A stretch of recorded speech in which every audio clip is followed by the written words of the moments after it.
Welcome. This is our part 2 to the Deliciousness of Deep Self-Healing Masterclass. Thanks so much for joining. I am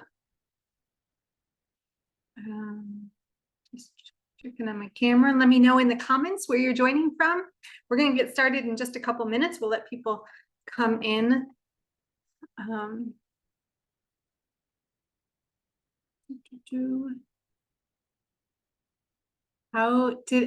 If you guys are here, let me know if you watched the part 1.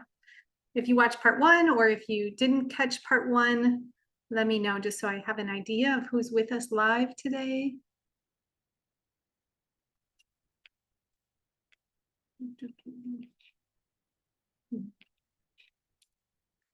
I'm excited. I love this conversation in general. Flavor, passion is my passion, but even more so when we connect it to our well-being, it's just becomes even more fascinating to me.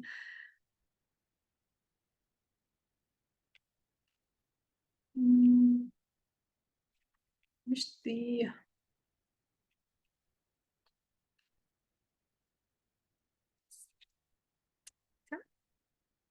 my new home. Trying to see how not to have my head cut off. Last time it seems like my head was cut off, so yes. So glad you guys are all here. I tend to start, it's always been a good friend of mine, the chef at True North Health Center, likes to joke that I run on Mexican time. When I was living and working at True North Health Center, he would joke with me in person. And now I'm actually living in Mexico. So I feel like I have a little bit of an excuse, but I'm not late today, but in general, we had a huge power outage on Tuesday, which was horrible, but I tend to run just a few minutes late usually. And so I like to wait for people who are used to that. And give others the respect that you guys always give me too. So yes, you saw, a couple people saw part 1, missed part 1. Any takeaways, those that saw part 1, anything that was like a little aha? I talked about so much, and some of it seemed maybe basic. It seems basic to me sometimes, and yet it's so powerful. And those most basic things are things I overlooked and didn't actually give the acknowledgement and the power and credit to them. So I'm really excited. I'm gonna be sharing a little bit about one of, like, within the world of flavor, one of my even more just kind of passions, fascinations. And so I'm gonna try to share like as much as possible with you in regards to these topics that we're talking about today, and not go overboard, because I can go on a tangent, and that's in the direction of what I teach in the Magic of Umami Masterclass, which I'm going to tell you about. But this class is not that. So I want to stay on point and track with this class, but it does tie into that. And so I'm going to try to give you as much value as possible in that regard, without creating too much overwhelm and going in different directions. So today is very different than our last call. The last conversation was all me talking, and I think it was fantastic, but it was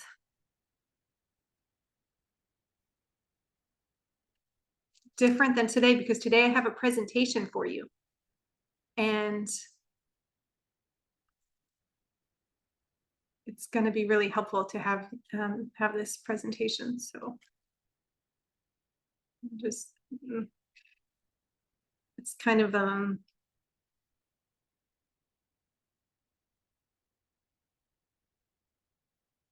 little bit last minute, but I think, so there might be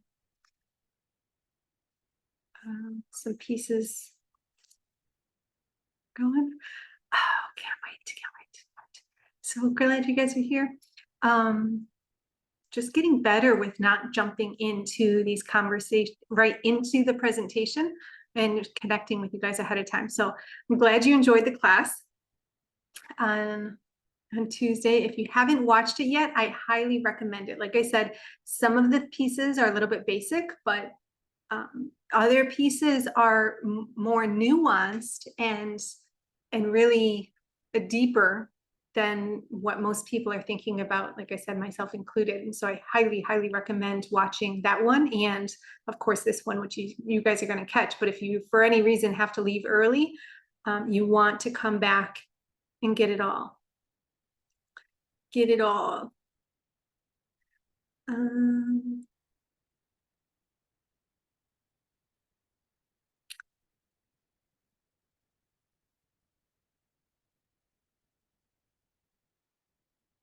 And I'm going to share the power, share my screen in just a minute with you.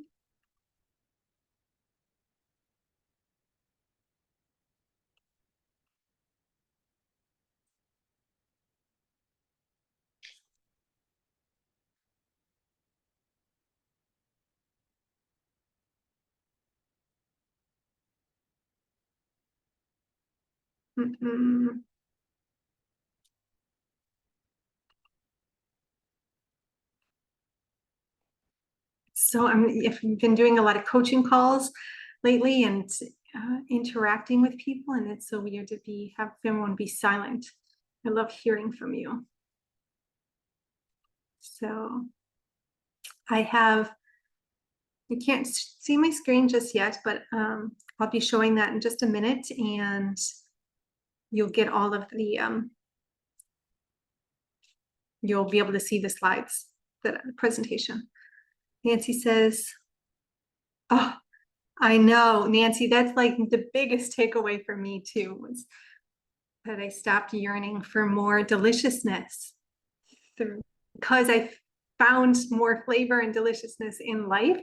And it like knocks me off my feet every time I think about it. And Nancy, do you want to share something? I just see your hand. It's a broad deliciousness. It's the whole thing. It's all the senses that you talked about. And it makes for a great life. Yeah. And so yeah, you got me. Thank you. I'm so glad to hear it. Yes. So I'm going to recap on the part one at the end of the slide. We'll do a quick recap, but that's my whole concept. Just say quickly, Nancy kind of hit the nail on the head with my approach to eating, to taking care of ourselves, to cooking, to just living in general, and everything that I'm about and what I show up for to teach and to support you, just to remind you sometimes, really, because I'm a facilitator, right? Just to help, because we are all our best, healer, doctor, guide, guru. It's all within us. And so I'm just so honored to be able to share with you. But just to clarify, because I've been teaching cooking classes for so long, and a very specific style of whole food, plant-based, sos-free, gluten-free, all of that. And through this process of finding deliciousness in life, it kind of lessens the need for perfection with the food. It absolutely lessens the need for perfection with the food, and for multiple reasons. And so just sharing that, because we'll touch on it here in different ways, but I also want you to be aware of that just for me, and as you show up for classes that I do, and just being in the community, and hopefully that resonates, right? We're all on our own journeys, and sometimes it may not resonate. And if that's the case, that's okay. You're welcome to part ways at any time. Maybe you'll come back another time. But if it resonates, I'm so glad you're here, and please do share with other people, anyone else that will benefit, or you think might benefit from this. Okay. And Ricky says the way of the peaceful. is fantastic, especially with that higher self. And so that's where we're tapping into to recognize more of the deliciousness of life, is tapping into our higher selves and ultimately our senses, all of our senses, and just being aware of that. And one of the most beautiful reasons that a plant-based diet allows us to have more of that joy and deliciousness is because we are clearing out the junk that actually makes us more sensitive. So we're resetting our taste buds, right? Okay, I could go on without the presentation, but I don't want to get sidetracked. So I'm gonna share my screen. I'm gonna mute everyone, and you have to leave at any time. Like I said, be sure to come back and watch whatever you missed. I'll share the replay tomorrow. And yeah, let's get started. So,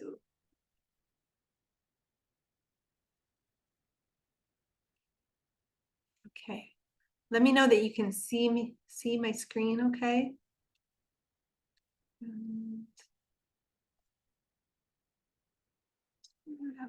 Okay.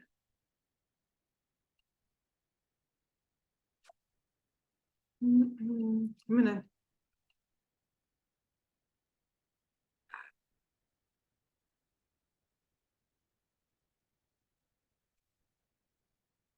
Sorry, it doesn't let me like minimize my. I can see the chat. Oh, there we go. Okay. Let's see. Sorry. I know I should have a lesson on how to use Zoom. Take a master class on that. Okay. So this is part 2, the delicious deep self-healing, or the deliciousness of deep self-healing. What's the connection between flavor and health? This is the question I asked last time. And I would love to hear someone give me the answer. Hopefully multiple people realize it by now, but just to clarify, if someone else asks you this question or you're thinking about it, there should be something very clear and straightforward, the connection between flavor and health. And I didn't realize it wasn't as clear to others. And that's, even more reason that I need to be teaching this, and as a community, we need to be bringing attention to this connection. So let me know in the chat, what's the connection between flavor and health? It's simple. A simple answer. Don't make it complicated. And if you can think about the way that we interpret flavor, how do we perceive flavor? If someone gets this, you're going to get a free scholarship, free admission into my Magic of Umami class coming up. So I won't be able to, follow the chat all along, but I love seeing the comments in the chat throughout the program. I'll go back and read the comments later. So if there's anything you want to share, as long as it's not overboard, over the top, nonstop sharing, that's inappropriate because it's distracting. I realize how distracting it was to everyone else. It was distracting to me as well. So I apologize that from last time. I should have said something. If you were there, you know what I'm referring to. So brain nerves, different energies in each food, taste buds, concentrated nutrients, glutamate pleases the brain. You guys are all making great points, but there is one specific thing, and it is the first one out there, Debbie. Debbie is got to be the closest, the brain nerves. But it's not just the brain, it's the entire nervous system, right? There's no separation between the brain and the body. That's what we're talking about when we're talking about holistic health, right? If we're talking about whole foods, it's the whole food. And that's what we talked about, on Tuesday, was the importance of addressing the whole body, and not even just the body, the whole being, body, mind, and spirit. But when you think about when you think about health, And mental health specifically, even mental health, is not just about the brain. It's about the entire nervous system and the mind, which, is not just physical, but all of that's included.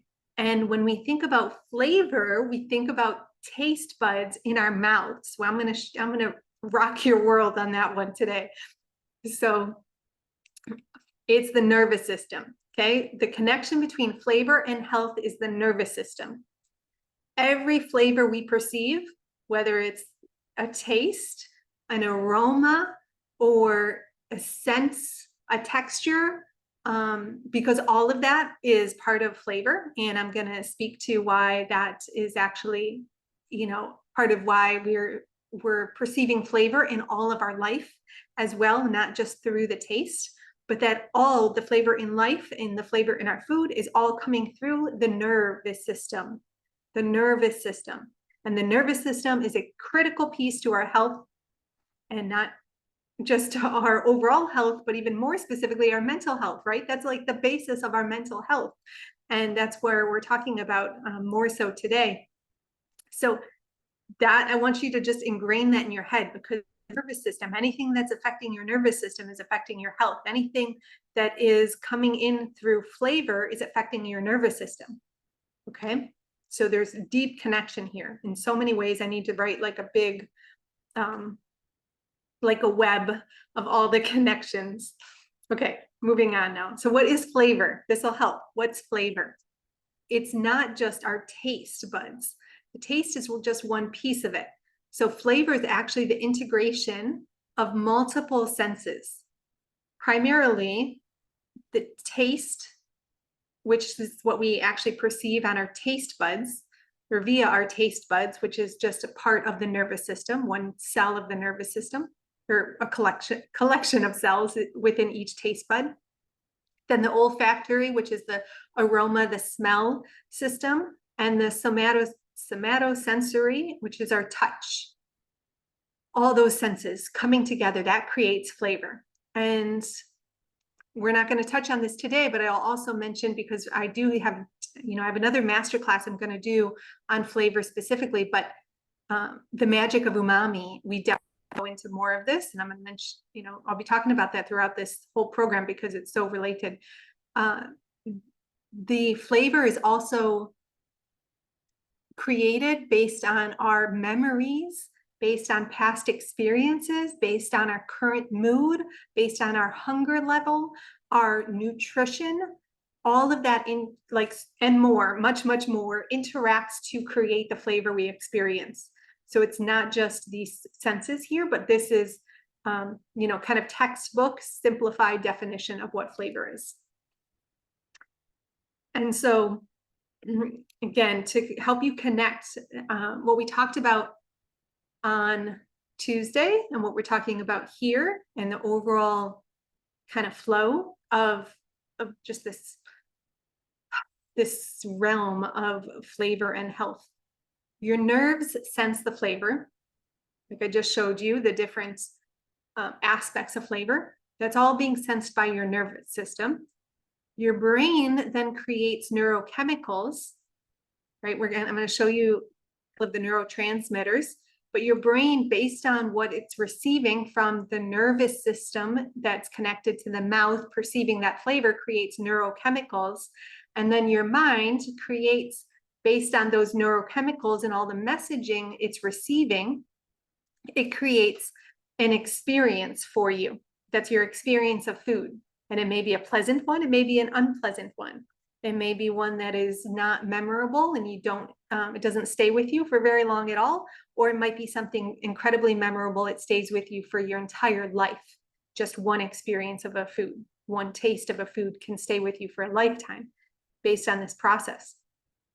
Then your experience of the food, this ties into what I just said, your thoughts create your reality. So your reality of the food, your experience, not just your experience of the food, but what you're perceiving and what becomes your reality with food is based on your thoughts.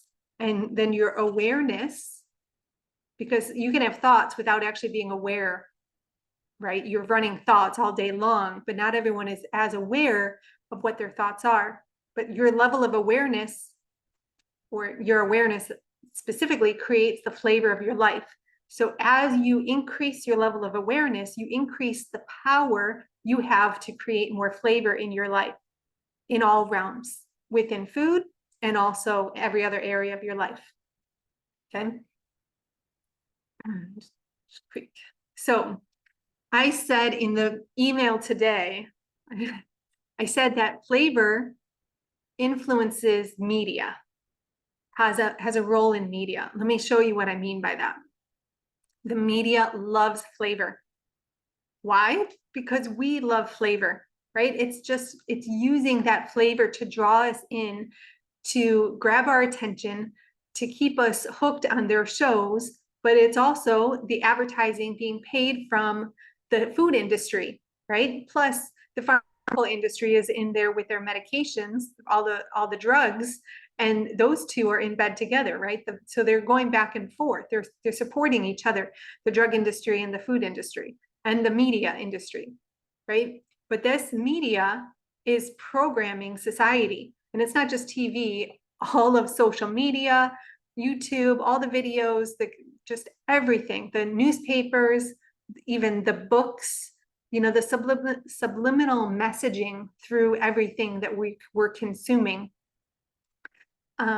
is supporting a hyper concentrated food system, hyper concentrated in flavor and also hyper convenient, right? Fast food, highly processed. So this is the questions you're really asking when you're thinking about going out to eat. So most of us are eating at home, cooking, fresh whole plant-based meals often, or most of the time, maybe even all of the time. But whenever you think about going out to eat, what you're really asking is how much sugar, oil, and salt, or sorry, what flavor of sugar, oil, and salt you want tonight. Because that's what we're doing in the restaurants. The restaurants are just loading up the cuisine that they serve with the processed food, processed ingredients. And it's not just sugar, oil, salt that's the problem. These are just the ones that are talked about most often. Who knows a book? Let me know in the comments of one of the fantastic books. I can think of 3 off the top of my head, although I don't have a full name for all of them, that talk about these sugar, oil, and salt, right? The one within my little niche at True North Health Center that was very popular is The Pleasure Trap, right? By Dr. Doug Lisle and Alan Goldhammer, the fantastic book. But there's a couple others that I don't want to butcher their names. So if you guys write them in the email, you might get them right, or sorry, in the chat. But those are not the issues that I want to talk about tonight. The big issue I want to talk about tonight is different because no one knows about it.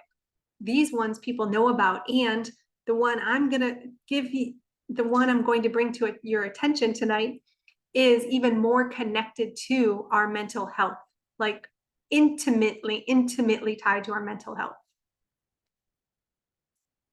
And I want to remind you that I love seeing, I can actually see the chat right now. So I do love hearing from you. If there's any questions you have, anything that needs more clarification or anything like that, just helps me to know, or anything you love, you like hearing, ahas, all of that is great to see in the chat because it helps me be able to connect and make this a better presentation for you.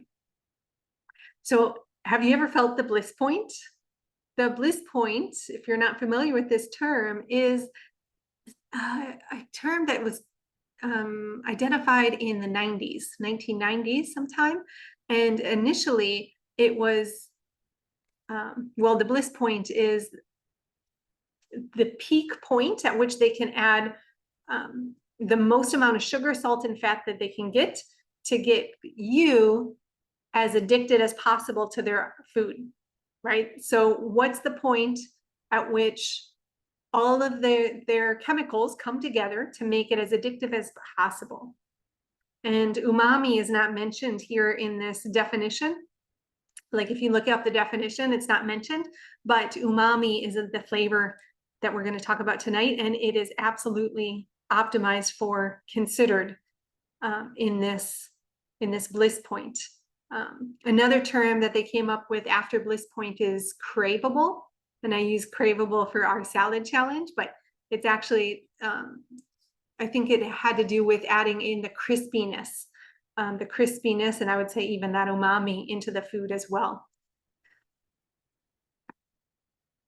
Okay, so this bliss point, like I said, includes umami, and this actually brings me to my biggest concern with the media and the food industry specifically are these plant-based meat and dairy products.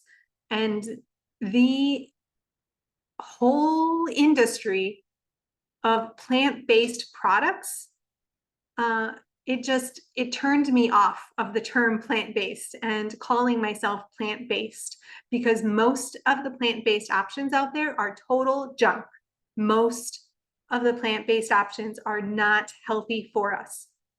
I'm not saying most of the plant-based options that are taught by a lot of the doctors we follow and nutritionists and chefs, you know, AJ and all these people are creating amazing content and talking about plant-based. Those aren't the options I'm talking about.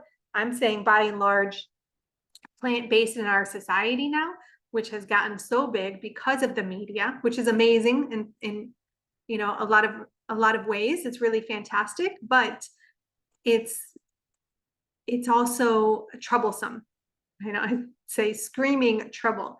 And I was thrilled to hear Dr. Zach Bush say the same thing. His biggest concern within the food industry are the processed proteins. Processed proteins are not healthy, just like the processed sugar, processed oil, right? Even processed salt. If you're having salt in the diet, you want it to be sea salt or Celtic salt, Himalayan salt, something where it has all of the minerals added, not the purified sodium chloride. That's the highly processed salt, right? And the highly processed protein is glutamate. We're going to talk about that, refined glutamate. So this type of flavor is what gets us in trouble. And I'm going to show you some examples of how this happens, why it's so troublesome. So exactly, flavor impacts our health. How does it impact our health so drastically? Like, I'm just wanting a conversation with you guys. I love being here, but I really love conversation about this. So you choose the food based on the flavor your mind desires, right? Like I said earlier, you're asking those questions. Even when you're not going out at night, you're asking the question, what am I going to have inside your home? And I know I do it myself. It's based on what your mind wants, right? Partly the more you raise your awareness, the more your mind is considering nutrition and what is going to make you feel good in the long run, but it's still the flavor that your mind desires, right? And what your taste buds are going to enjoy, but you don't realize that all of the flavor you consume influences your nerves from your toes to your thumbs, for better or for worse. Okay, the flavor you consume influences all of your nerves from your toes to your thumbs, for better or for worse. The flavor you're eating is not, when you think about processed food, we often avoid it within a health conscious community, or we think about not having it, consider not having it because it's going to feel sick. When we think about it from a calorie standpoint, it's richer in calories versus the healthy whole foods are lower in calories. We think about it from a nutritional standpoint. The nutrients that we're going to be getting from these whole foods are fantastic. They're going to help to, you know, nourish our body, our cells, our mitochondria, our blood vessels, our brain, all of it. And the junk food is going to add in the free radicals and you know, these AGEs and all of this damage, the cholesterol and all of the junk you want. We think about that. How often do you think about the flavor of your food and what it's going to impact, how it's going to impact you? And I mentioned protein. We're going to talk about that glutamate, and that's the one that is most directly tied to your nervous system. But it's not only the savoriness that is affecting your health, the sweetness, how sweet your food is affects your health, and how salty your food is affects your health. So it's not just, you know, you make, I used to, again, that black bean brownie recipe, the black bean brownies always pop into my head, or even my homemade mochas and my homemade, I don't drink mocha, but my homemade hot chocolates and matcha. I make them with nuts and seeds and the, you know, most nutrient dense walnuts, hemp seeds, dates, and water, and then some really fantastic organic raw cacao or organic matcha. So it's like the most nutrient dense. And sometimes I add flax seeds and turmeric, the most nutrient dense I can make it. And yet the flavor can be troublesome for myself because it's so sweet. I like it sweet, right? So sweet that it's contributing to possibly contributing to issues for myself. We're not going to go into that today. But the same is true for all of your plant-based desserts, right? That sweetness, or if you love the savoriness, if you love your pasta, there's a couple big, you know, really popular, there's not just a couple, there's hundreds of plant-based chefs and websites and blogs and books where they have so much savoriness in their dishes, and they're from generally whole food meals, but they've got lots of bread and pasta, lots of soy sauce in the Asian dishes, right? All of this, the savoriness, that is contributing to the flavor and also contributing to your health / disease, the combination. And same with the saltiness. You can make, you know, really delicious homemade kale chips or potato chips without oil added, but you add in the salts and the natural sea salts, but you're adding so much that it can contribute to the disease, right? So it's not just about the nutrients, it's about the flavor as well. Okay. So what is a taste? This is just a taste bud to give you an example. But this is, I want you to, again, get this in your head. This is the taste bud at one end of the kind of the route that goes from your food all the way to your brain, about sending the signal from what you're tasting to what you're actually feeling and what you're thinking, and then what you're physically creating in the body, right? The actual physical manifestation based on the neurochemicals that are being sent just from this taste, right? So this is just one end, the starting point, basically. There are 5 basic tastes. We have the sweet, salty, sour, bitter, and umami. And today we are going to talk mostly about umami. But out of these 5 basic tastes, we love them all, but the umami and the sweetness are what we're drawn to most, and saltiness. The bitter and sour, not so much. Those are really to complement the others, but they all serve a great benefit to us. And we're not going to talk about it today, but well, I will mention it. I'll mention it, but it's not just the sugar, oil, and salt. There's also natural flavors that we want to avoid and other additives. I'm just giving you an example here of why we would want to avoid natural flavors, even though they're called natural. So I'm just, like I said, giving an example of all these additives in the food that we're consuming that is contributing to our health, and specifically to our mental health, because these are contributing to the reason that they're flavors, it's called natural flavors, is because it's triggering your nervous system. It's triggering your taste buds. This isn't, natural flavors is not an additive like carrageenan, right? Carrageenan is a seaweed, and it actually, because it's a seaweed, it might indeed have a savory taste to it.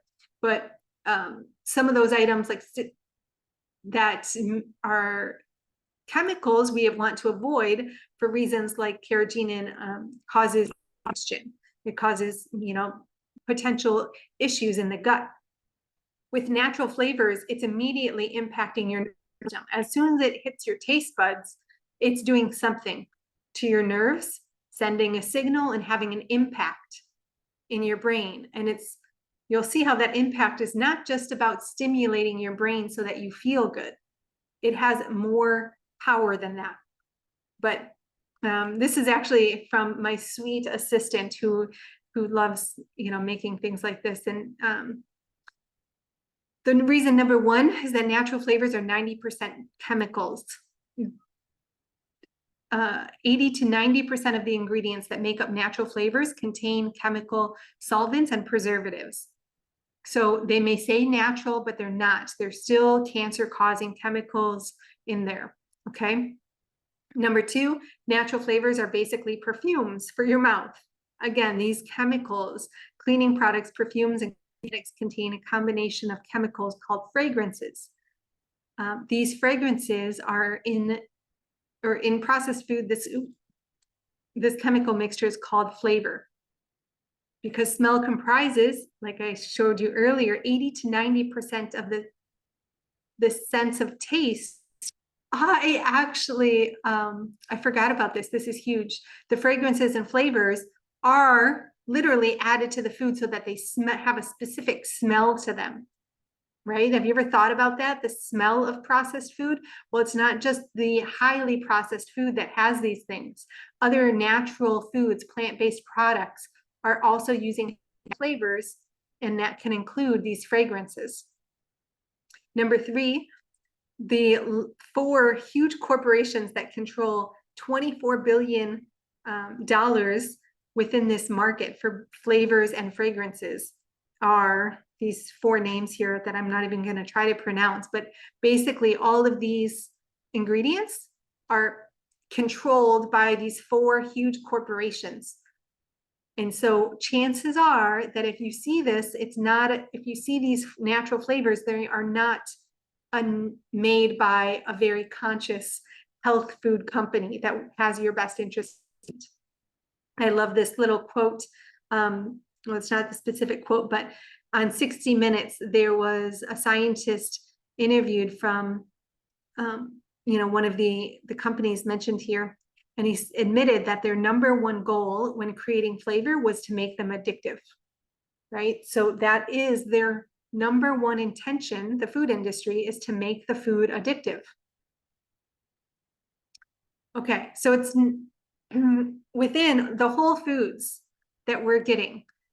Say we're eating as clean as possible and really enjoying and loving our whole foods.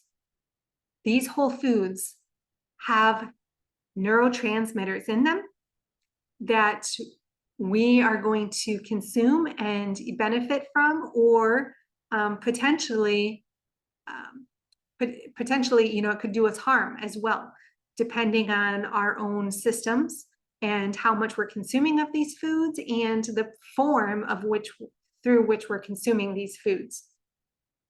So even if you're not having the processed junk food, just through our whole foods, we're getting neurotransmitters, which is fantastic, right? That's like large part. That's why we eat the food. That's why we're driven to eat it. And that's why we have a positive reaction in our brain to enjoy the food, because it's helpful for us to have these neurotransmitters coming in through our food. And there is, 6 listed here out of all the research that was gone through in this. This is from a specific study. This is what they came up with: acetylcholine, glutamate, GABA, dopamine, serotonin, and histamine, as far as neurotransmitters go. There's other compounds, of course, phytochemicals and all these other, amazing compounds, bioactive compounds in the food that have an effect on our body. But as far as the neurotransmitters, these are the 6. Now, you're probably wondering, or maybe wondering, what's a neurotransmitter? Neurotransmitter is a chemical that sends a message from one neuron to the next neuron. So it's transmitting, communicating a message, a signal between neurons. Okay, so these are, the neurotransmitters are critical. They're a core piece of the nervous system. So this slide alone kind of gives you an overview of how flavor in our food affects the nervous system. Now, these are not all contributing to flavor directly, but you can actually look at these foods here and see where they're coming from, where these different signaling molecules are coming from. One of them here is actually a flavor. Any guesses? I've already mentioned it multiple times, so I'm guessing you all can recognize this. But there's just one molecule out of all these neurotransmitters here that is actually a flavor. And it's not a flavor, it's a taste. It's a stimuli to create a taste. And it happens to be the most abundant amino acid in our food. The most abundant amino acid in our food supply. So I'm going to come back to that, but you take a look at these food sources, really interesting. You might want to, I'm going to leave it up here for a minute if you want to take a screenshot of this, because it is really interesting to see where these foods, where the neurotransmitters are found in the food. Robbie says glutamate. Absolutely. Absolutely. Glutamate is an amino acid that is the most abundant amino acid in our food supply. The most abundant. And it is really powerful in our brain, in our nervous system, and all over our body, which I'll show you in a minute. I'll show you. So this is a big aha. This is like really exciting. We have taste receptors all over our body. It's exciting. It's a little scary. It's thought-provoking because the scientists don't really understand why. To some extent, they have some ideas, but in large, this is new.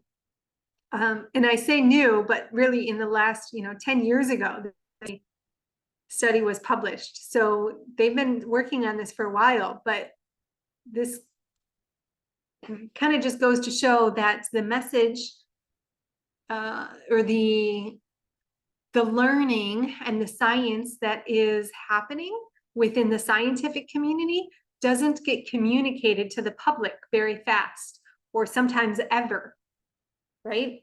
And so I want to, we're going to dive into this, but I want to take it slow and just go over a couple of things here. So our taste buds in the mouth, there's over 4,000 of them in our mouth and the alimentary canal, which is basically our, I don't even know if it goes all the way down to the esophagus, but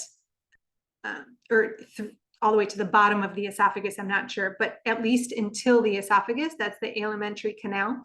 And so we have a ton of taste buds there, but they're not limited to that. As I talked about in the Magic of Umami, what I've known for since starting is that starting that program years ago, we have taste buds in our stomach, in our digestive tract. It helps. All those taste buds are not to deliver the taste to our brain, it's to send signals to our brain to digest the food, right? So it makes total sense that we have the taste buds, the receptors throughout our digestive system to tell our body what food is there, whether it's a protein or a carbohydrate, what's there, so it knows what to create, what enzymes to create, even just how to run the entire digestive system, basically based on what it's sensing from the food through these taste receptors. Really interesting, the taste buds and the epiglottis, or taste buds of the epiglottis and the esophagus connect to the vagus nerve directly. So a lot of us are familiar with the power of the vagus nerve and maybe doing some things to help stimulate and activate the vagus nerve in a positive way. One of the benefits there is helping to improve your digestion through just the improved communication and regulation of the connection between the taste buds and the vagus nerve.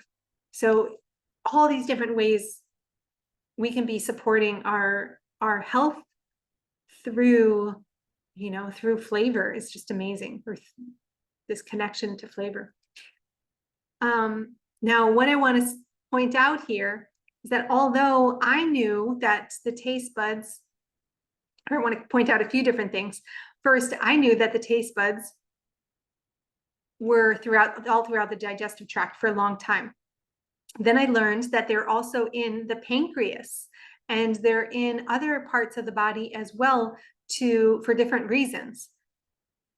But then I was thinking about it, and I was actually thinking how, as I talked about in the beginning of the call, we're actually sensing flavor in our life.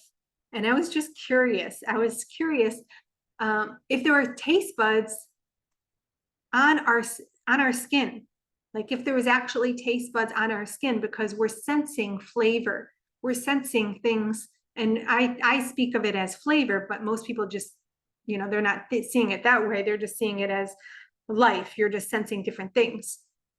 But we actually do. I looked it up and found a whole nother rabbit hole opened up as I was looking at this. We have receptors we have taste receptors all over the body. And the most interesting piece of what I just found is not expressed in this article that I found. It's expressed in another one, but again, just these little things that connections I make, because look at this image. This is from Neuroscience, Hardwired for Taste, 2012. This image shows you the sweet receptors, the bitter receptors, and places in the body that have both bitter and sweet receptors based on the coloring here. So receptors are at the pink spots. The bone actually has sweet receptors on it. The thymus has sweet receptors. The pancreas, there's bitter receptors on the lungs and the heart. Even the looks like the testes, I think those are green. And then there's both bitter and sweet receptors in some of these areas as well. So really interesting, right? Why do we have those taste receptors? Well, they're for different reasons I can't get into right now. But then I'm like, there's no glutamate receptors here. And this is a follow-up study I found to another study that had the line that really shocked me. And when I saw this study, I'm asking myself, where's the glutamate receptors? Because the first study said something that just blew my mind, but there's no glutamate receptors here, none at all. And then I'm like looking through the article, why don't they mention it? And I did a search for umami in the article, and I found that they did mention umami. And they even said the experiment found this. They found that sweet, salty, and umami each had its own distinct cluster or hotspot of neurons. Yet the umami isn't put into this image here. Why not? Why isn't it put into the image? Just keep that in your mind. Why is it not put into this image? And the umami would absolutely show up in the brain, let alone all over the body. So the line that I saw in another study that just brought me to tears, literally brought me to tears, is that every every sensory neuron in our body has glutamate receptors, creates glutamate, and releases glutamate. All three. It receives the glutamate signal, it creates glutamate, and releases glutamate to send that message to other neurons. Makes total sense to me, but that's not mentioned in most of the research. And I have books, I have dozens of books on this, and I've never seen that mentioned before. So it's kind of kept on the down low. And it's also, again, not expressed here that there's actually umami receptors, which are glutamate receptors. Or glutamate receptors are giving us the sensation of umami, which is savoriness, in every cell of the body. Or sorry, not in every cell of the body, not at all. In every sensory neuron. And a sensory neuron is not just any neuron. A sensory neuron, specifically a primary sensory neuron, are the neurons that interact with the environment. The neurons that are taking in stimulation from, whether it's from touch or eyesight, your taste buds, of course, and also through your nose and through your ears, and touch all over the body. All of your skin has these primary neurons that are receiving stimulation from glutamate. Can anyone guess why that's so meaningful? I mean, it's not like you're putting mushrooms on your skin or tomatoes on your skin. All of the, Robbie, yes. All of the primary sensory neurons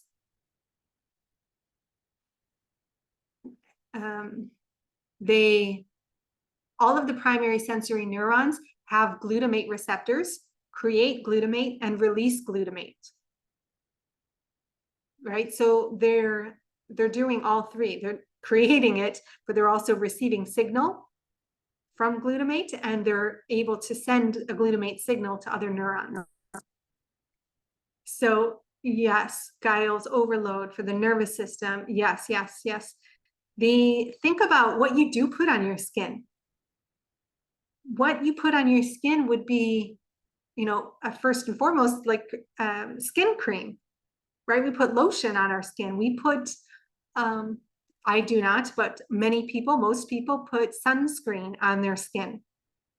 We put all of the hair products on our hair, all the facial products, medications that are, cream-based medications or gel-based things. All these things that go onto our skin are contributing the glutamate to our body. We're not just getting it through our food.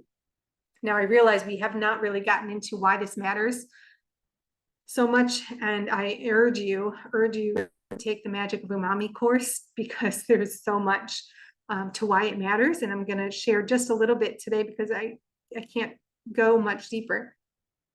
But even I'm thinking like how we wash our clothes, right? All the laundry detergent that goes into our clothing, but also we wash our bed sheets with that laundry detergent, and then we're sleeping on those sheets all night long. It really makes you think that I should be, or even your dish soap, right? Checking all of those things to make sure it doesn't have a glutamate or other chemicals that you don't want inside your body. If you don't want to eat it, I think twice about how you're using it in your home. So definitely get clean hair products, facial products, and cleaning supplies. All right, so glutamate, what is this glutamate thing that we're all talking about? I'm all hyper, passionate about. Glutamate is, like I said, an amino acid. That's the most prevalent amino acid in our food supply, but it's also a neurotransmitter, as you saw. Now there's two different types of neurotransmitters, primary neurotransmitters, excitatory and inhibitory. Glutamate is an excitatory neurotransmitter, which means it's stimulating to the neuron that is receiving the glutamate. It's like stepping on the gas. And I say for the brain because this is where most of the glutamate, in the brain alone, we make 50 grams of glutamate a day. That is a ton of glutamate. And it's, a neurotransmitter. So it's within the nervous system, and we tend to focus on the brain with the nervous system, but really, right, the nervous system is all throughout the body, right? And even into, the most surface level of your skin. And so the glutamate makes total sense. It's running through all of that nervous system, not just in your brain. So it's stepping on the gas for your brain, but also for the rest of your nervous system. So now can you start to make the connection? If you're overloading your skin with stimulation from glutamate, and it's stepping on the gas for the skin, what's that mean? It means it's activating the nervous system within your skin. It's creating more signaling within the nervous system. Now, if you just have normal levels of signaling through the nervous system, that's fantastic, right? That's how our body's designed. It drives the activity of neurons for better cognitive function, learning, and memory. But also just for the movement, literally sending messages from, your body that if you feel something, you're being touched, that sort of thing. All of those little nuance, just insignificant sensation that we feel, it's sending signal to the brain using the glutamate. So it's critical. But when we get too much of it, what happens? We want the glutamate to be at a homeostasis, to be at a healthy, normal isn't normal anymore, at a healthy level, and then we're doing well, right? So we want the glutamate receptors, and this is an example of the glutamate being sent between two different neurons here, the presynaptic neuron being the first neuron that's releasing the glutamate, and the postsynaptic neuron being the one that's receiving the glutamate.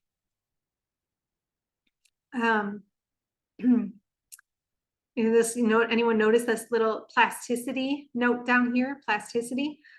The glutamate is a key player, critical piece of neuroplasticity. So changing our neurons, rewiring the brain, really powerful for learning, for memory, like they were saying, or like I said on the last slide, but also for changing our behavior, adopting new habits, and breaking addiction and creating addiction as well. Glutamate plays a critical role here. Now, the nervous system has a brilliant, just like the rest of the body, it has a kind of complementary neurotransmitter that is stepping on the brakes for the brain. It's the opposite of the glutamate. And so they complement each other. GABA is slowing down the brain, and it helps to relax us and calm us and make us feel good. And so if we're getting too much, if we have too much glutamate in the brain, it's converted to GABA so that we are, able to find that balance. For many different reasons, this process may not be happening well. It may not be happening well long term for these reasons, or it may not be happening,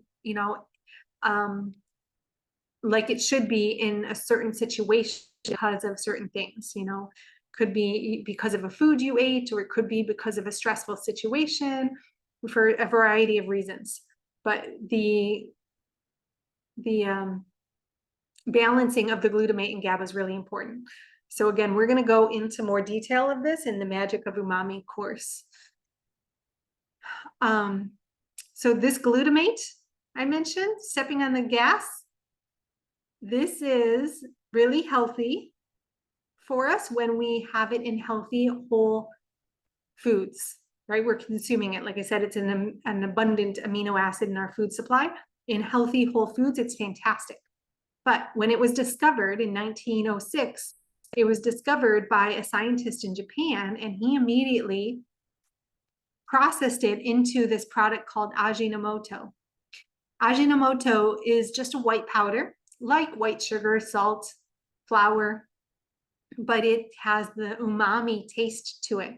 And so they started adding it to their food in, in Asia. Everyone adopted it really fast. The restaurants, but also the lay people, just home cooks and everything, they were using this glutamate. Well, it got over to the US. I'm not going to share the whole story, but basically it got into our food system, and not just into our Asian food, into the Chinese food system, the Chinese food restaurants. It is actually abundant in our food supply from the 1950s, I think 1940s, 1950s, when it first came over. It went into our entire food supply, not just the Chinese food system or Chinese food restaurants, I should say, but all throughout our system. And just to give you a little taste of how prevalent it is in our food system, here is, you can see I just pulled this slide from our course, but this is a handout I give within the course, sources of free glutamate. There is over 50 items listed here as sources of glutamate within our food supply. So it's not just looking for glutamate on the label. There are so many different ways that it shows up. And in the program, I go through all of this in detail.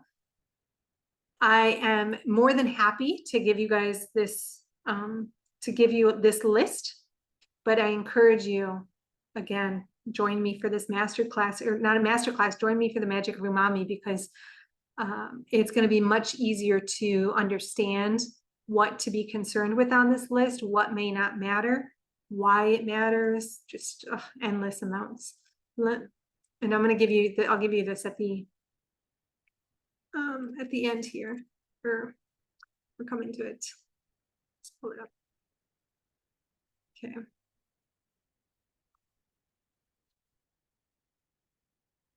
I'm just pulling it up now for you because I don't forget. Any questions? What do you guys think so far? Let me know in the chat. What's going on in your head?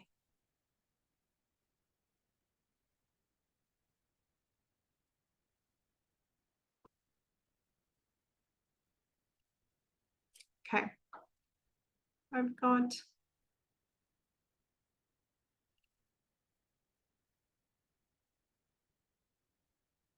Robbie in the 90s.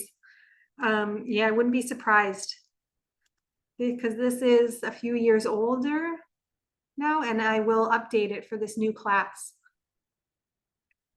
It will be updated, but I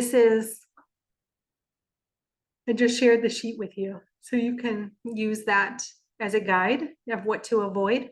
And it has it's broken down into some different categories, which will help. But it's a tricky thing to navigate. Nancy.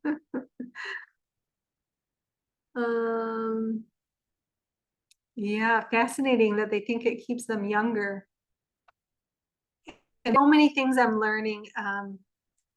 Just it's an endless field. We just keep learning more, and there's like just endless amounts of information already out there, and I'm continuing to learn.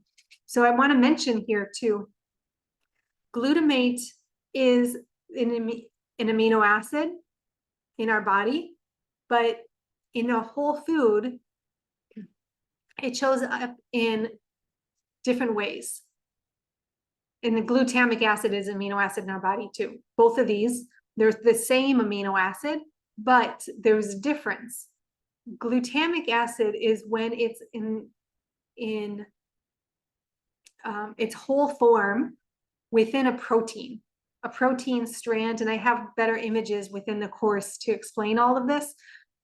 So it's a lot, it's not as confusing because I know where this is a lot of information, that's a lot of science, but glutamic acid in its whole food form, it's connected to other amino acids in a whole protein. That is glutamic acid, and it doesn't have that umami taste, that savory taste, because we can't sense protein. We sense individual amino acids. Our taste buds are made to pick up individual amino acids, not an entire string of protein. So that's where the digestion comes in. As we chew our food, we can break down that protein, start to break down the protein, and we start to sense more of the glutamate, which is amino acid when it is free from the other amino acids. It's no longer in that protein strand, it's free. And so we can taste it then. In the natural foods, mostly we have more glutamic acid than glutamate, but we do have glutamate in the whole foods as well. Some of the whole foods have a lot of glutamate, like, sorry, not a lot, but more than others would be tomatoes and mushrooms, seaweed, things like this have a lot of that glutamate. The glutamic acid is in all of the food, all plant, animal foods, but the foods that we think of as being savory are going to have more of the glutamate where it's readily available to give us that savory taste. So mushrooms and tomatoes and seaweed are some of, among the most richest sources. Now, I'm going to talk about, in the course, I talk about what we can do in our foods, our natural, healthy, whole food cooking to create more of that glutamate and savoriness. We're breaking down the proteins, but that's what our food industry has done so well. They break down the protein in the food so that we can taste more of the savoriness. They do that many different ways, but that is the scary part of processed protein, is because that processed protein is no longer whole strings of protein that our body knows how to naturally digest. It's now free glutamate, other amino acids as well, but because the glutamate is the most prevalent amino acid in the food supply, that processed protein in general has high amounts of free glutamate, as well as aspartate, which is another similar amino acid that is also excitatory. And if you know anything about aspartate or aspartic acid, you know the damaging effects that has on the body. Well, glutamate is just as powerful, if not, I would say more powerful, because of it's much more abundant than aspartic acid, aspartate, and it's more abundant because it plays a bigger role in our body, which means the effects of excess glutamate is even more powerful than the effects of excess aspartate. Okay. I feel I am getting kind of ramped up here. You can see my passion, but also my frustration with the food industry, with the drug industry, and the media, as well as, even the government probably has some role in this, and that we're not in the know about this. No one, and I say no one, meaning largely no one really knows what's happening here. Even within our healthy, very conscious plant-based community, most people still don't have any idea that glutamate is an issue. Yes, it is absolutely bad, or as I feel like it's absolutely worse than sugar, because it has such a powerful effect on the nervous system, even more than sugar. And more than that, no one knows. So they don't really know to avoid it. And we're actually putting protein on a pedestal, including processed protein. I bet there are multiple people on this call right now, you can tell me, that are putting protein powder in your smoothies, right? And not thinking anything about it. And I'm not saying there's not benefit to that. There could be. You might feel good in some ways, but depending on who you are, it might be contributing to more inflammation and more disease. And to really get into those details, you've got to join the Magic of Umami class. Okay, to give you an example, a specific example, this is actually one that is so simple, I never looked into it before, but it just crossed my radar in this week in preparing for the class, so I thought I'd share it. Migraines. Migraines are, compared to all the other chronic disease that glutamate is contributing to, the migraines seem insignificant.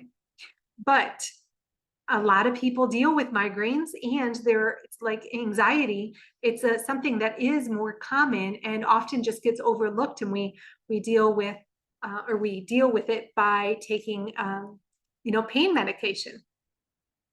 And so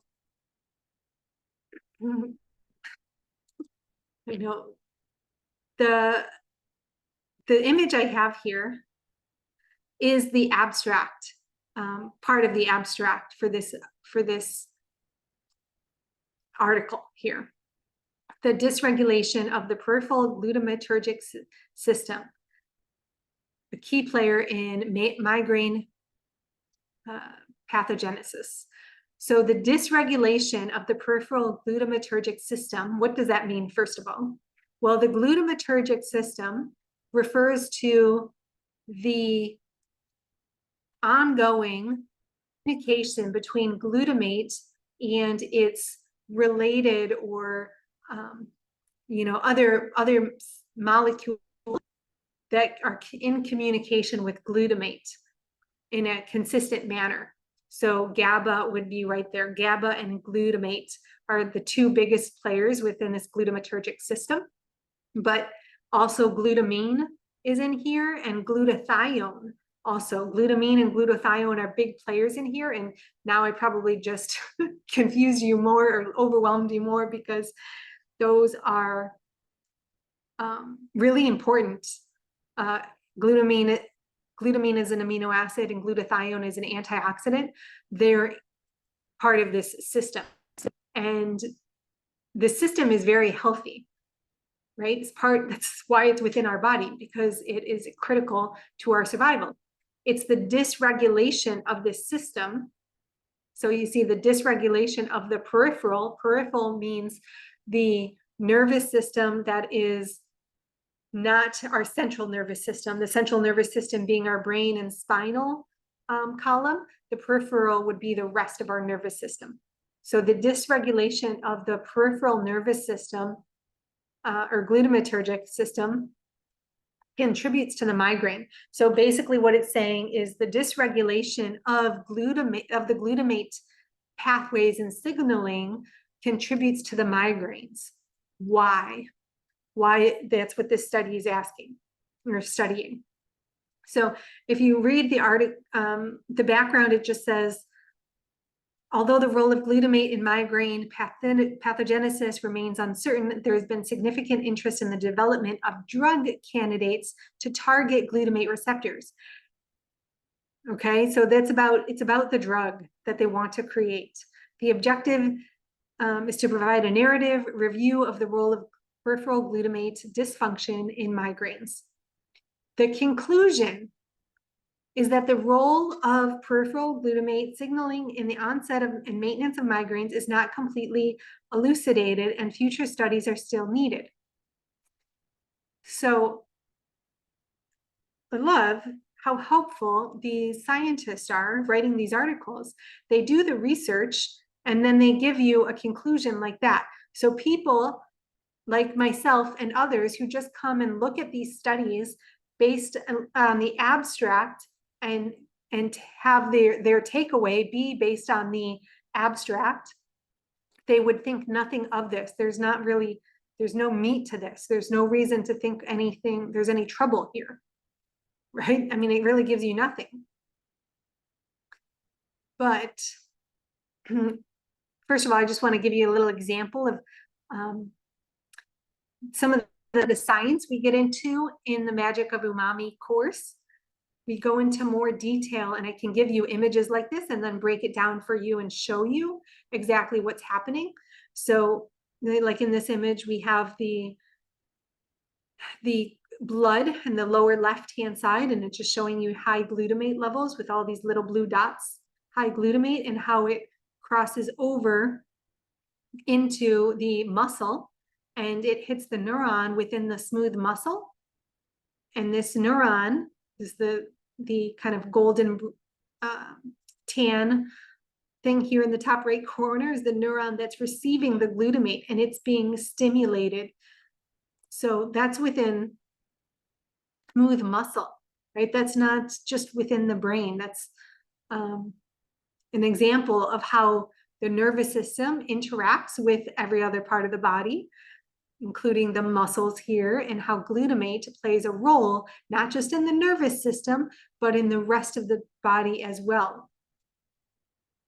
So this is an example directly from this article talking about the migraines, but this would also, it's also a great representation, just kind of to give you an idea of how the glutamate could be affecting your muscle cells and then contributing to the tension within your muscle cells, whether it's in the brain, which is what this is speaking to, in tension within the brain and causing the migraines, or whether it's tension within your, your legs, your butt, your arms, wherever you might have extra tension in the muscles and that causing pain. It's partly because there's too much glutamate. What's causing the excess glutamate is, that's individual. You would have to, be asking a lot of different questions to someone to figure that out. But this is an example of how we go deeper in the Magic of Umami course. Okay, I wanted to show you here what I found within this article. So there's key findings, which were critical at the very end of the study, but also sandwiched in the middle, towards the end of the study where most people aren't reading. MSG is the third most common dietary trigger for headaches. Specifically, they're saying MSG, but what this really means is that refined glutamate, highly processed, refined, free glutamate is the third most common dietary trigger for headaches. And actually, it's not saying that, it is saying MSG.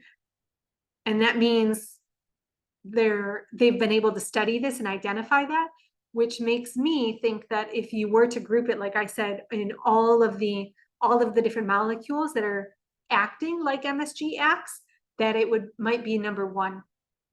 It would be number two or number one as far as the most common dietary trigger for headaches. And it says, in healthy people, 150 milligrams per kilogram of MSG has been shown to increase reports of headache, nausea, and vomiting. Symptoms are also associated with acute migraine attacks. So I point this out because it says in healthy people. Most people are not healthy. Most people have some sort of dis-ease happening. Now, I take that back because on Tuesday I said, if you're alive, you're healthy, right? I stand by, if you are alive, you're healthy. But in the way that they're referring to healthy, they're saying most people that are not dealing with any inflammation or any infection, anything that is causing a higher level of sensitivity in their nervous system, can have these symptoms with just 150 milligrams of MSG per kilogram. Most people, even though I believe most people are healthy, I know most people are healthy, and are just experiencing some dis-ease, they also are experiencing that dis-ease, including inflammation and a more activated immune system and nervous system, right? Even the stress in our environment or the stress in our lives, and also the environmental toxins and our food system, all these things contributing to stress, contributing to inflammation, make our nervous system more sensitive. So that level of 150 is lowered significantly to anyone that is dealing with more inflammation or an infection, in which case they would be stimulated earlier on before that 150, and they could experience these symptoms before it reaches that level. Does that make sense? Hopefully you guys are all getting this. I think you are. So this suggests that, at least for some people living with migraines, initiation of a diet low in MSG may be effective in preventing attacks, right? So the study has found enough evidence to make these recommendations, but it doesn't mention it at all in the conclusion, which just irritates me. In the key findings, though, they did say elevated plasma glucose levels may trigger migraine and perpetuate neurogenic inflammation. And so, because they've identified this, all this information within the study and their research, they're saying that peripheral glutamate receptors and the regulation of glutamate levels may be potential new targets for migraine prophylactic agents. Basically, this is a potential avenue for creating drugs. This is why, and this is specifically for mental health, right? Tying back in of the mental health, which we never left mental health because we've been talking about the nervous system this entire time. But I just want to remind you that we are talking about mental health here, migraines being one of the ways that we're dealing with mental health in a way. Headaches are they seem more of a physical manifestation of mental health compared to like Alzheimer's, where there's memory loss and it gets into more emotions and memory. What else is, or addiction, where there's mental thoughts of attachment, right? There's different ways, different types of mental illnesses, and the glutamate is affecting those on the physical, like the migraine here, or Parkinson's, where it's the neuropathy as well, and Parkinson's, where there's destruction of the nervous system, and same with ALS, which is something I've personally experienced, ALS, when I was getting too much glutamate in my own diet, and I reversed the ALS by removing the excess glutamate, made a huge difference. So this is just one example of a disease state that is being affected by the glutamate, one of dozens of examples. I didn't actually specify earlier, when you have this, this communication happening in a healthy manner, where the glutamate is going from, the blood to the neurons in a way that is natural, what our body's designed for through whole foods and natural living, being in nature, not being overly stressed. This is all happening just as it should. Glutamate is fantastic. It's sending signals, it's doing its job. What happens to cause the dis-ease, the inflammation that we don't want, the tension that we don't want, is when there's too much of the glutamate. That could be coming from the diet, or it could be coming from other reasons. Inflammation creates glutamate, infections contributes to glutamate, the release of glutamate, when the immune system is activated, it causes a release of glutamate because it's wanting to send signals to the neurons and to the immune system to release more inflammatory molecules to help heal the body. Injury, if it was an injury to the brain or an injury to any other part of the body, there's going to be more glutamate released. So the body is releasing excess glutamate, or a higher amount of glutamate when it's important to do so. And then we're consuming excess glutamate sometimes, oftentimes in society, and even sometimes within a healthy whole food plant-based diet. And I'll talk about that, and Robbie, address your question. When that happens in excess, what we're creating is excitotoxicity. If you've heard the term excitotoxicity and wondered, or maybe you never wondered, I'm going to tell you exactly what that means. Excitotoxicity is when the neurons or the neurotransmitters are exciting the neurons so much so that it's causing a toxic effect. So it's exciting it so much so that it's creating a toxic effect. That toxic effect could be overstimulation. That toxic effect could be dysregulation of the pathways that neuron is part of. So it could be dysregulation of our hormones, because glutamate is very easily, it is reaching the pituitary gland where all of our hormones are regulated in a very easy manner.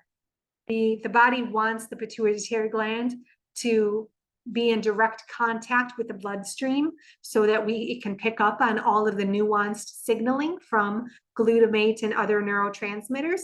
So the pituitary gland is very affected by glutamate, and that in effect can cause dysregulation of the endocrine system, the hormones that are being sent out, everything from the reproductive system to the metabolic system, ghrelin and insulin, to our thyroid hormones, adrenal hormones. All of that is being affected by an excess of glutamate near the pituitary gland.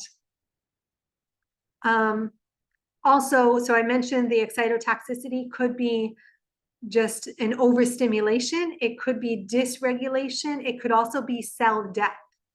It could also be cell death or destruction of the neurons, meaning like a destruction of the neuron sheath, right? And how it's showing up is going to be dependent on many different factors, and like how the damage or the excitotoxicity is showing up varies on many different factors, and that's going to determine the different dis-ease, the different diagnoses that are occurring based on these excess of glutamate. So it looks different all across the board. That's why it's so important. And so, it can be really complicated to explain. So I've tried to, break it down and to share with you and to show you how flavor affects our mental health. But I know it feels, for me, just explaining it, very complicated and possibly overwhelming. So I hope it's not too overwhelming, and that it's more empowering, because now right? Before you might have just been in the dark about the glutamate, and now you have a real idea of how important it is. So excessive flavor, and speaking to the glutamate, but also to the excessive sugar diets, the excessive salt in our diet, and the excessive fat. Excessive flavor captivates our attention and energy in a way that we like. For the most part, we like how it captivates us. That's why we look for more flavor. But it destroys our health and happiness when it's excessive. Flavor at healthy levels in whole foods, delicious. But excessive flavor destroys our health and happiness. We become, past tense here, we became absent or numb to life's greatest pleasures. We yearn and search for more deliciousness, but in all the wrong places. And this is speaking from my personal experience. This is what I was in. And it took some time for me recognizing it to actually breaking free from that pleasure trap. And that's where that title of the book comes from, Pleasure Trap, is because we're trapped with that instant hyper stimulating pleasure from the concentrated processed foods, but it's actually keeping us from the greatest pleasures of life. And when you reset not just your taste buds, now you realize, hopefully, that we're not just needing to reset our taste buds, we need to reset our entire nervous system to really enjoy the greatest pleasures of life. The sensation, not just from, something like cuddling up in a blanket on the couch and the sensation from that blanket, that warmth and being held like that, but also the sensation that we experience with other people, right? The smiles on people's faces, just the eye contact with people. There's so much sensation that we're missing because our nervous system is not sensitive enough to pick up on it because we're overstimulated. I'm just, as you heard me talk about the frustration with the pharmaceutical industry, making drugs to control or try to control the glutamate levels so that they can really just make more money and have more power over our health, and over our sovereignty and our choices, trying to think that they know best and they know how to cure us, when in actuality, they're not telling us anything about how we are getting too much glutamate. They're just trying to regulate it within our body, and they're not giving us the power to take in less or to regulate it ourselves, which we can absolutely do. And because of that, the healthcare industry is banking on us being addicted to the flavor, but also being absent-minded of how flavor shows up in our food and how it's affecting our health.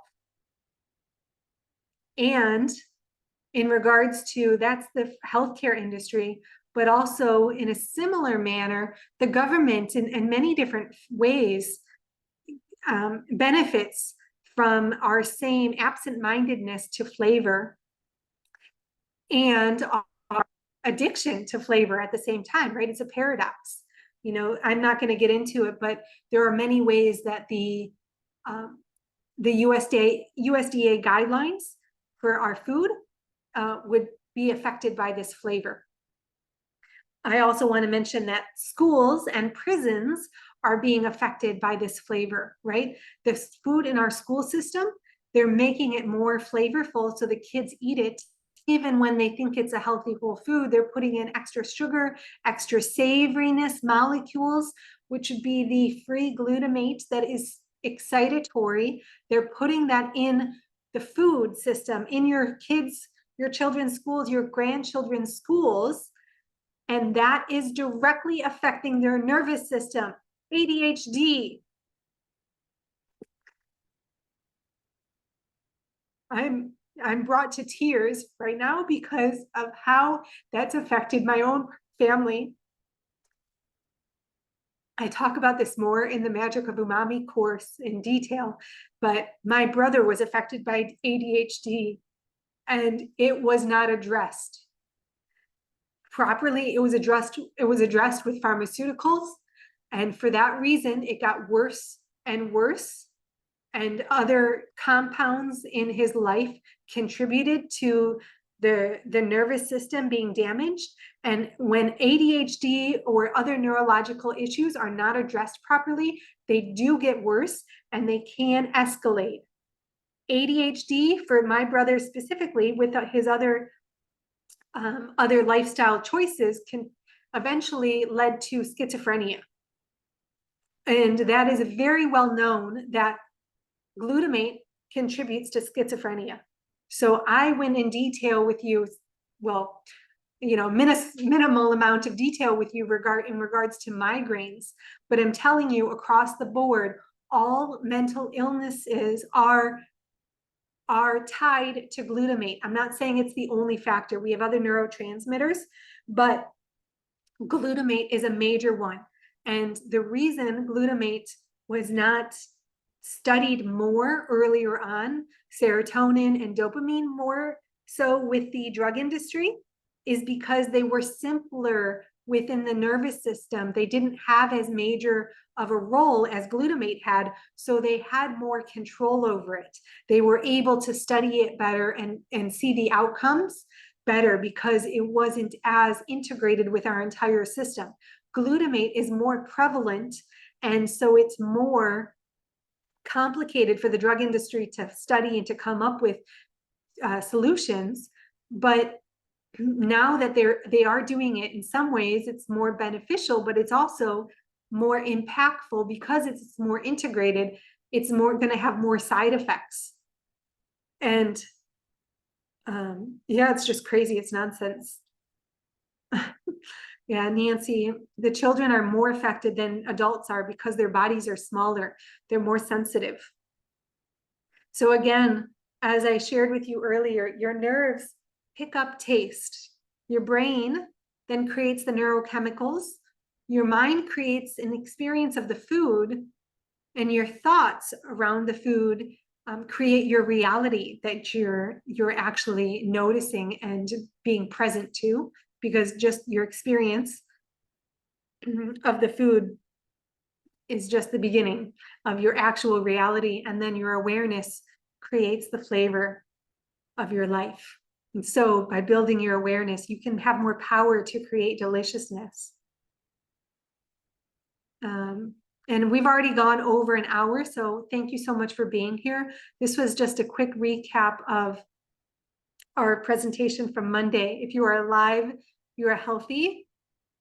Your body is always healing, and no one knows better than your body. Symptoms are calling you to listen, and they are healing you always. So you nurture your symptoms, nurture your symptoms. Your life is your medicine, the good and the bad.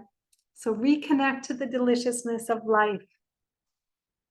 Yes, Nancy, that is my goal, to write a book. And I wanted to write a book on delicious living, but I need to start with the magic of umami. Oh, Arena, there will be a replay. I'm going to send it out tomorrow.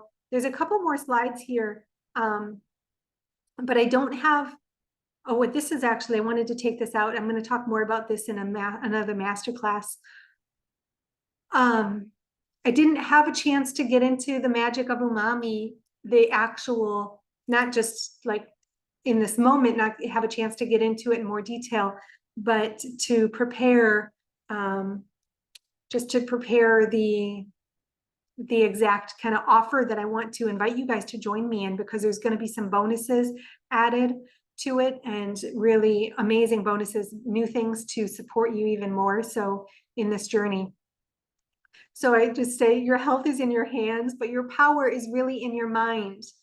Remember, all of what I talked about today is the integration of flavor within the food and how that's affecting your health, but your health, your mental health, but your mental health, your thoughts, your awareness, your consciousness, that is all impacting the flavor that you experience within your food, because it's impacting the choices that you're making, right? But it's also impacting your enjoyment of the food, and it's impacting the deliciousness that you're going to find and create in the rest of your life as well.